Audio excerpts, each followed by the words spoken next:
चलो जी, मार्च का महीना आ गया है, पेपर चल रहे हैं, सारे पेपर चल रहे होंगे। अब आता है मैथ का पेपर और मैथ के पेपर लगता है डर। तो आप सभी के लिए लाए हैं एक रिवीजन वीडियो। जितने मेरे प्यारे बच्चे हैं सबके लिए लाया हूं revision video. Lines and angle से शुरुआत करूंगा और सारे चैप्टर करा दूंगा। तो शुरू करते हैं। पहला topic lines and angle. Lines and angle पढ़ाने से पहले एंगल जानते हैं। एंगल के बारे में क्या है छोटी क्लास में सीख के आते हो एंगल क्या है। बस गलती करते हैं नाम लिखते हुए एंगल में गलतियां करते हो। तो देखो लाइन अगर एंगल बन रही है तो मेरे पास दो रे होनी चाहिए। अगर मेरे पास दो रे हैं तो मेरा एंगल बनेगा ही बनेगा। अब एंगल बनता है दो रे के मिलने से। कोई भी नाम दे देते हैं, इसको ओ दे दिया, इसको ए दे दिया, इसको बी दे दिया, और इनके बीच में मान लो कहीं एक एंगल बन रहा है, थीटा एंगल बन रहा है। तो मेरा जो मेन फोकस होगा, मेरा मेन फोकस यही होता है कि जहां पर एंगल बन रहा है ये वाले पॉइंट को ना बीच में रख लो। बस इस वाले पॉइंट को बीच में रख लोगे तुम्हारा काम हो जाएगा। इसका नाम लिखना होगा, अरे बड़ा आसान है यार, ए ओ बी। एंगल का साइन बनाओ, ए ओ बी लिख दो, या उल्टा भी लिख दो, बी ओ ए। फर्क नहीं पड़ता है, फर्क सिर्फ यही है कि मेरा जो ओ है वो बीच में आना चाहिए। याद रखिए कहानी बड़ी आसान होती है, एंगल आता है, हम फंसते हैं नामों में। Right angle, acute angle, obtuse angle. तो इन ये जब सारी चीजें आती हैं तो इसमें थोड़ी सी टेंशन होती है कि करे तो करे क्या। देखो कुछ नहीं करना, सिंपल सी ट्रिक देता हूं, इसको लगाओ और पेपर खा जाओ। अगर मेरे एंगल की वैल्यू 0 डिग्री से 89 डिग्री के बीच में आता है, 0 डिग्री से 89 के बीच में कोई भी वैल्यू आ रही है तो वो है मेरा एक्यूट एंगल। क्या है मेरा वो? Acute angle. अगर मेरे थीटा की वैल्यू, मेरे एंगल की वैल्यू एग्जैक्ट 90 डिग्री है, एग्जैक्ट 90 डिग्री है, तो उसे प्यार से बोल दो राइट एंगल है। क्या है वो? राइट एंगल है। या अगर मेरे थीटा की वैल्यू 91 से लेकर 179 तक जाती है तो इसको बोल दो ना ऑब्ट्यूज एंगल है। कैसा एंगल है? Obtuse angle.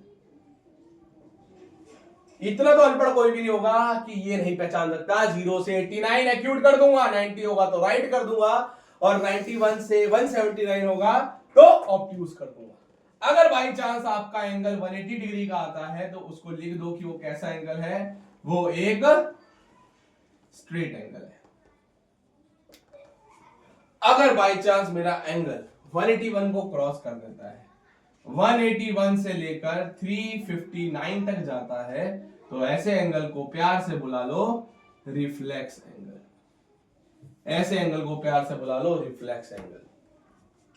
और अगर आपका 360 जाता है तो उसको बोल दो ये क्या है? ये है एक कंप्लीट एंगल। कैसा एंगल है? ये एक कंप्लीट एंगल है। ये चार कहानी याद कर लो, आपके सारे एंगल आपकी जेब के अंदर है।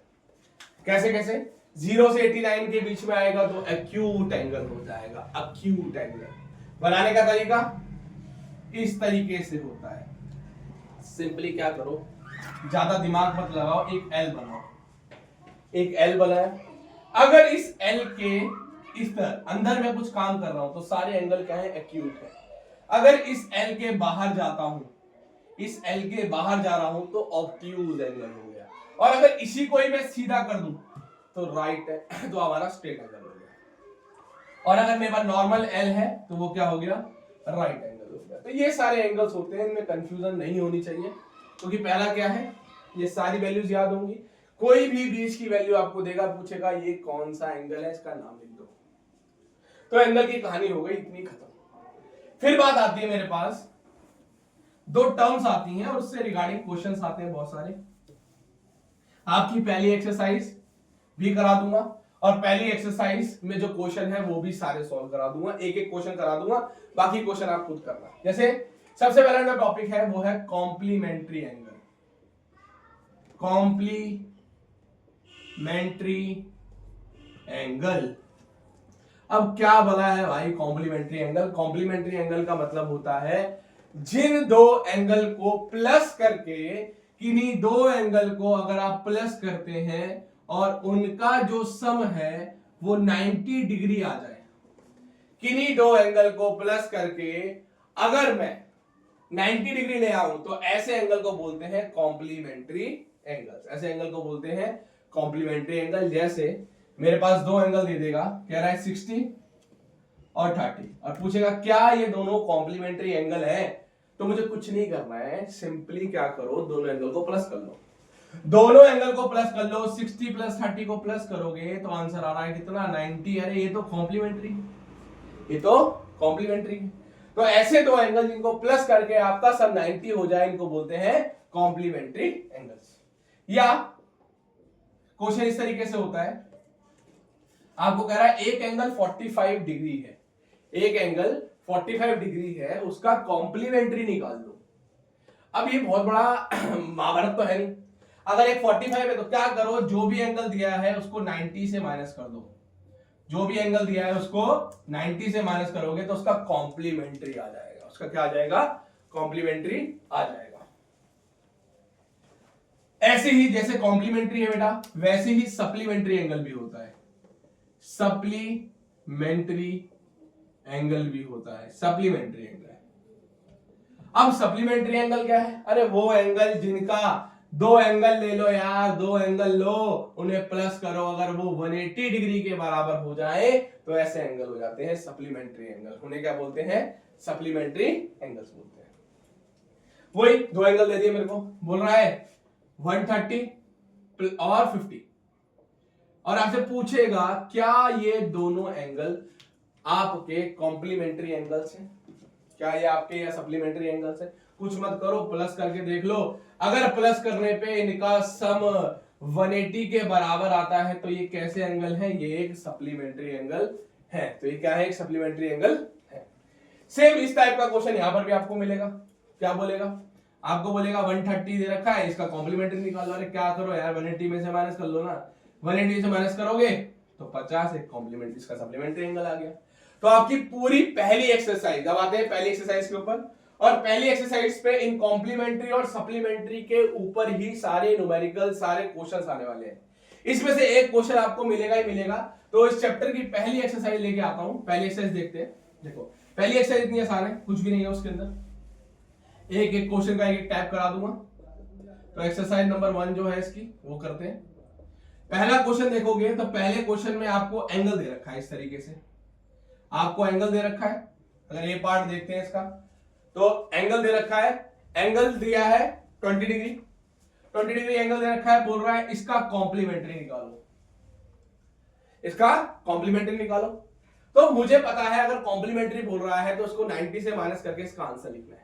तो क्या करूंगा, लिखूंगा मेरा पहला थीटा कितना है, 20 है, तो θ1 प्लस θ2 जो कि कॉम्प्लीमेंट्री है 90 के बराबर है। θ1 920 हो गया, ये θ2 हो गया, ये 90 हो गया। तो भैया θ2 कितना हो जाएगा, 90 में से माइनस करोगे 20 को तो ये कितना हो जाएगा, 70। देखो सीधा आंसर आ गया।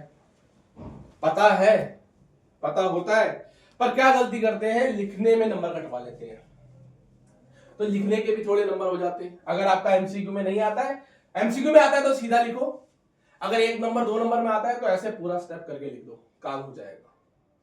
इसी के बाद क्वेश्चन नंबर 2 पे चलते हैं। क्वेश्चन नंबर 2, क्वेश्चन नंबर जो 2 है इसका, उसमें आपसे सेम एंगल देके पूछ रहा है कि इसका आप बताइए। क्वेश्चन नंबर 2 का ए पार्ट करते हैं। देखो सप्लीमेंट्री बोल रहा है तो मेरे को दिख रहा है एल के यहीं कहीं बनेगा, एल के यहीं कहीं बनेगा। तो इस क्वेश्चन में मान लो यहां दिया है 110, 110 दे रहा है और बोल रहा है कि इसका सप्लीमेंट्री एंगल निकालो। तो सेम प्रोसेस वही है, मेरा θ1 अभी भी 110 है, θ2 मुझे निकालना है। मुझे पता है θ1 और θ2 किसके बराबर होगा, 180 डिग्री के बराबर होगा। θ1 और θ2 कितने के बराबर है, 180 डिग्री के बराबर है। अगर 180 डिग्री के बराबर है तो θ1 को डाल दो, 110 प्लस θ2 इज इक्वल टू 180 डिग्री। तो θ2 will be equal to 180 minus 100 का 10, तो ये 70 इसका आंसर आ गया। कितना इजी है। क्वेश्चन नंबर 3, क्वेश्चन नंबर 3 करते हैं इसका, एक एक क्वेश्चन कर रहा हूं, बाकी सारे पार्ट से पूछ करना। क्वेश्चन नंबर 3 वेरी इजी है। बोलता है आपको पेयर्स दे रखे हैं, कोई भी रैंडमली पेयर दे दिए हैं और पूछ रहा है क्या ये कॉम्प्लीमेंट्री है या ये सप्लीमेंट्री है। जैसे अगर इसी का क्वेश्चन नंबर 3 देखें तो क्वेश्चन नंबर 3 का पहला पार्ट मैं करूंगा, बाकी आप खुद करिएगा। तरीका पता लग जाएगा, सारे क्वेश्चन कर पाओगे। क्वेश्चन नंबर 3 कह रहा है बेटा, आपको पहला पार्ट क्या रखा है 65,115। देखो मैथ्स आसान है अगर आप लॉजिकली करो, रट्टे वाले करोगे तो काम खराब हो जाएगा। सिंपल गेम करना है 65 और 115, 65 और 115। अगर एक भी एंगल आपका 90 से बड़ा आ रहा है तो मतलब वो सप्लीमेंट्री है, कॉम्प्लीमेंट्री हो ही नहीं सकते। मेरे को 115 दिख रहा है, अरे 115 को प्लस करके 90 तो कभी नहीं ला पाऊंगा, तो मैं तो भैया दिमाग इस्तेमाल करूंगा, ये कौन से सप्लीमेंट्री है, चाहे प्लस करके देखूंगा, एक बार चेक करूंगा 180 बन रहा है कि नहीं बन रहा है, पर बनने तो 65 प्लस 115, 65 और 115 को आप प्लस करके देखिए 10 180, तो सम कितना आ रहा है 180, तो ये क्या होगा एक सप्लीमेंट्री एंगल हो गया। ऐसी एक पार्ट है इसके अंदर जिसमें दे रखा है 80 और 10। अब मुझे दिख रहा है ये कभी भी प्लस करके 180 तक पहुंचेंगे नहीं, क्योंकि दोनों ही एंगल क्या है, दोनों ही एंगल 90 से छोटे हैं। दोनों एंगल अगर 90 से छोटे हैं, अगर दोनों एंगल 90 से छोटे हैं तो काम खराब नहीं करना, मेहनत नहीं करनी, सीधा चेक कर लो, ये कॉम्प्लीमेंट्री बनेंगे। तो प्लस करके देखोगे कितना आ रहा है 90, तो मतलब ये कैसे एंगल है, कॉम्प्लीमेंट्री एंगल है। कैसे एंगल है, कॉम्प्लीमेंट्री एंगल है। कैसे एंगल है, कॉम्प्लीमेंट्री एंगल है। तो ये हो गया क्वेश्चन नंबर 3, ये हो गया क्वेश्चन नंबर 3। अब क्वेश्चन नंबर 4 ये एमसीक्यू का बहुत प्यारा क्वेश्चन है, एमसीक्यूज के अंदर बहुत बार पूछा गया है। वो कहता है, कह रहा है find the angle which is equal to its complement, ऐसा एंगल जो अपने कॉम्प्लीमेंट के बराबर है। चलो क्वेश्चन पढ़ो, आसान है, कुछ भी नहीं लिखा है। उसने कहा है एक ऐसा एंगल निकालो जो अपने कॉम्प्लीमेंट्री एंगल के बराबर हो। अब कॉम्प्लीमेंट्री एंगल क्या होते हैं, कॉम्प्लीमेंट्री एंगल वो एंगल है जिनका सम 90 है। तो मुझे दो ऐसे एंगल निकालने हैं जो बिल्कुल सेम होने चाहिए, और सेम आने पर उनका सम कितना होना चाहिए, उनका सम होना चाहिए कितना 90। तो मैं कह रहा हूं यार सीधा 45 प्लस 45 किसके बराबर होगा 90। तो 45 एक ऐसा एंगल है जिनको प्लस करने पर उनकी जो वैल्यू होती है वो कितनी होती है, वो आपकी होती है किसके बराबर 90। दोनों एंगल आइडेंटिकल है, दोनों एंगल क्या है सेम। ऐसे आपसे क्वेश्चन नंबर 5वें में वो पूछता है कि ऐसे दो एंगल बताइए जिनको प्लस करने पर उनके सप्लीमेंट्स आपस में इक्वल है। तो सिंपल है बेटा, अगर सप्लीमेंट की बात करेगा तो मेरे दोनों थीटा क्या ले लूं, मेरे दोनों थीटा ले लो आप अपन 90 90 ले लो, दोनों थीटा क्या ले लो 90 90, ये हो जाएगा। अब आता है क्वेश्चन नंबर 6। क्वेश्चन नंबर 6 में पहले देखो आपको दो एंगल दे रखे हैं, एक एंगल 1 दे रखा है और एक दे रखा है एंगल नंबर 2।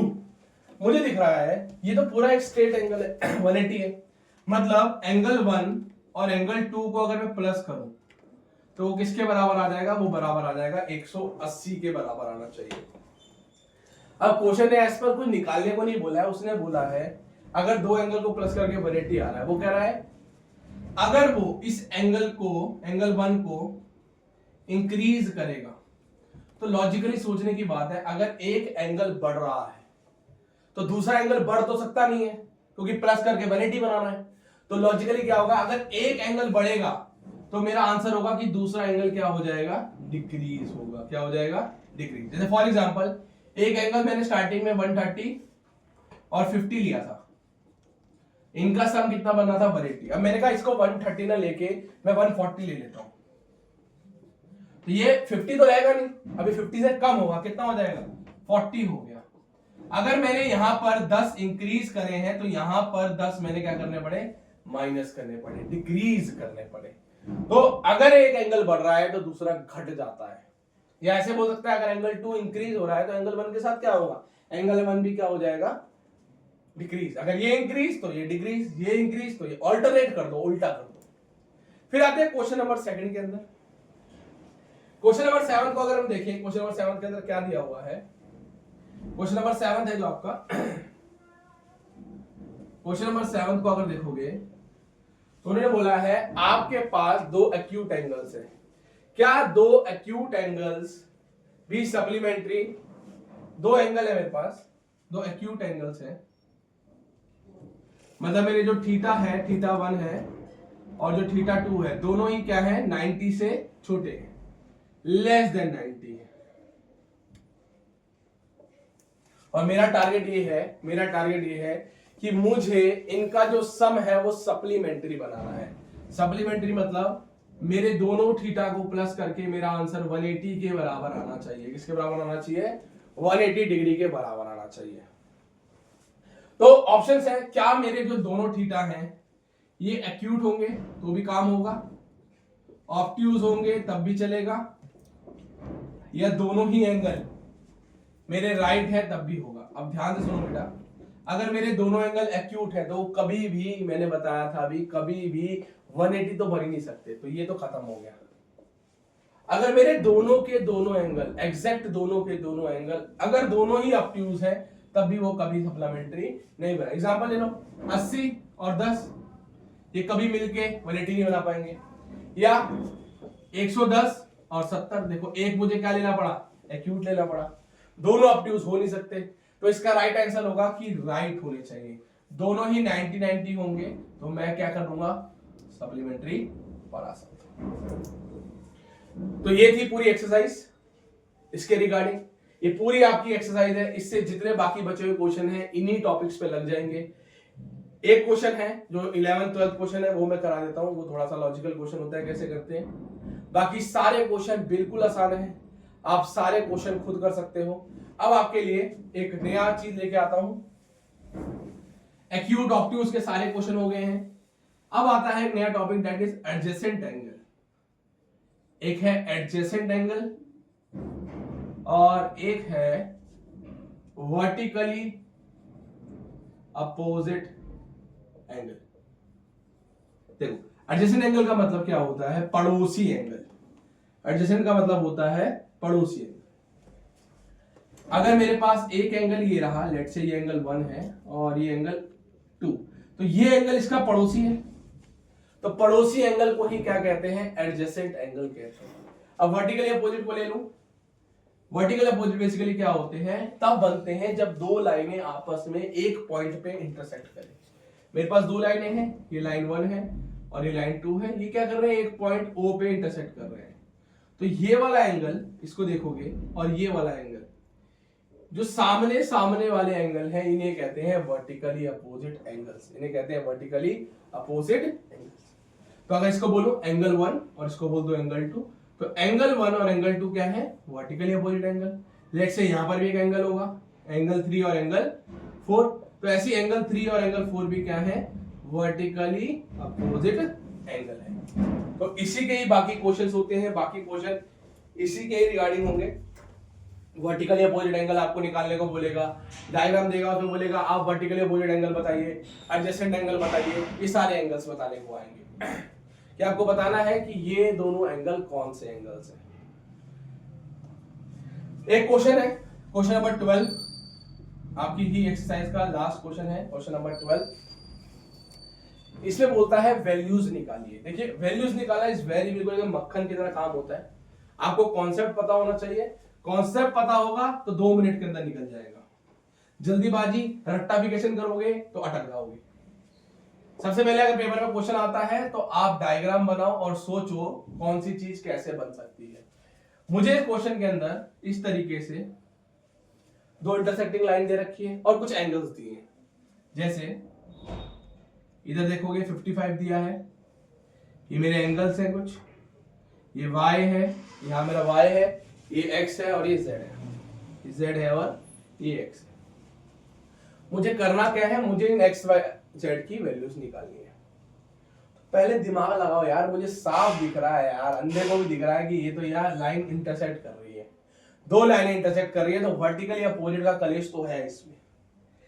वर्टिकली अपोजिट का कलेश है मतलब ये एंगल और ये एंगल आपस में सामने सामने है, तो मतलब x कितने के बराबर हो गया?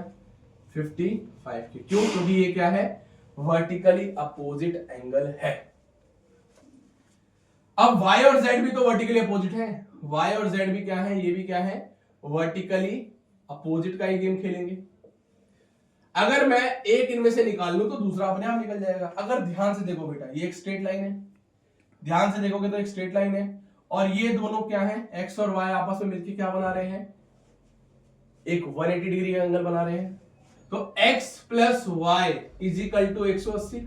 रीजन क्या लिखूंगा बेटा, इसको बोलते हैं लीनियर पेयर। मतलब 180 बना रहे हैं, स्ट्रेट लाइन बना रहे हैं। अब आपको x पता है कितना है 55, y कितना है 180, तो y is equal to 180 minus का 55। सॉल्व करेंगे आपका y आ जाएगा, कर देते हैं सॉल्व, करते हैं। ये हो जाएगा 5, ये हो जाएगा 2, 25। तो y कितना आ गया मेरा 25। तो y 25, तो z भी क्या हो जाएगा 25। तो थोड़ा सा सोचना पड़ेगा बस कि वर्टिकली का कहां है, वर्टिकली कैसे बन रहा है, और इजीली आप इसको सॉल्व कर सकते हो। इसका बी पार्ट अगर देखोगे तो बी पार्ट भी इजी है, बस थोड़ा सा टफ इसलिए है क्योंकि उसके अंदर थोड़ा जो डायग्राम बना के दिया है ना, वो थोड़ा सा अजीब बना के दिया है आपको।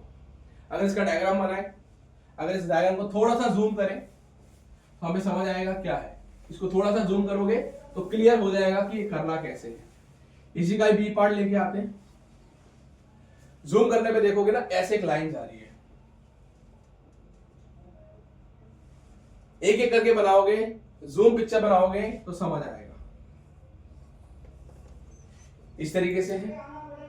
ये वाला एंगल देखोगे तो आपको 40 दे रखा है, ये वाला एंगल देखोगे तो आपको x दे रखा है, ये देखोगे तो दिस इज योर 25, ये 25 दे रखा है, और नीचे जाओगे तो नीचे वाला एंगल आपको 2z और ये दे रखा है, दिस इज योर z, और ये वाला एंगल देखोगे तो ये आपका y है।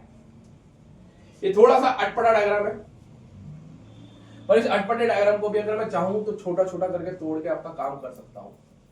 ध्यान से देखो बेटा, एक लाइन ये जा रही, एक लाइन ये है, इस तरीके से इसको अलग बना लो एक मिनट 2 मिनट के लिए। एक ऐसे है और एक ऐसे है, इसको भूल जाओ, इस लाइन को भूल जाओ।